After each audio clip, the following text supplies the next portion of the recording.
आजचा कसा काय मला एवढा धक्का बसला नाही, की मला असं वाटलं, की मी ऑर्डरची बुकिंग घेतली आणि तरी पण मी तिथे गेले नाही स्पॉटला. कारण मला क्लायंटचा फोन आला. त्यांनी चुकून 16 डिसेंबर तारीख बुक केली होती माझ्याकडं आणि ॲक्चुअली त्यांचं फंक्शन 16 नोव्हेंबरला होतं. सो नमस्कार, मी सायली. तर आज परत एकदा आपल्याला ब्राईड होती. हा ब्राईडचा बिफोरचा लूक आहे. तुम्ही बघू शकता स्किनला प्रॉब्लेम होता तिच्या थोडासा आणि सावळी डस्की स्किन टोन आहे, तर त्या अकॉर्डिंगच मी मेकअप करायला घेतलं तिचा. आणि फायनल लूक रेडी झालं. तुम्ही बघू शकता कसं झालेलं आहे मेकअप.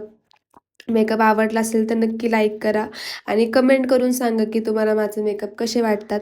त्यानंतर मग ब्राईडचा उपवास होता आणि आम्ही पण नाश्ता करून घेतला कारण नंतर अजिबात टाईम भेटत नाही खायला तिथे गेल्यानंतर.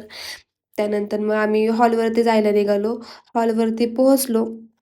हॉलवरती पोहोचल्यानंतर पण लगेच हळदीचा चेंज करायचा होता तिचा आणि 4 सायडरचे पण मेकअप करायचे होते. इकडं नवरदेव वाटच बघत होते नवरीचं वेलकम करण्यासाठी थांबले होते.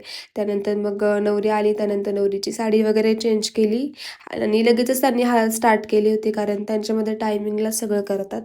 सो हळद स्टार्ट केली आणि मला बिलकुल फोटो काढायला टाईम भेटला नाही तिथं आणि एवढी व्हॅनिटी अशी अस्तव्यस्त झाली होती ना कारण खूप खूप म्हणजे खूपच जास्त गडबड झाली.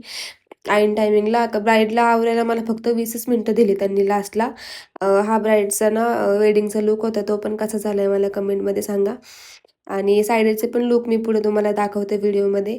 ही एक सायडर केली होती मी. ह्यांचा पण लूक कसा झाला आहे मला सांगा. आणि ह्यांच्या मम्मीचा पण लूक केला होता आणि ह्यांच्या बाकीचे रिलेटिव्ह होते त्यांचे पण मेकअप लूक केले होते. टोटल 4 सायडर केल्या होत्या मी आणि एक ब्राईड केली होती. त्यानंतर मग सगळं काम वगैरे करून घरी यायला निघाले. सकाळपासनं पहाटेपासनं जे काम चालू झालं होतं ते फायनली रात्री घरी आल्यानंतर थांबलं आणि असा होता माझा आजचा दिवस. बाय.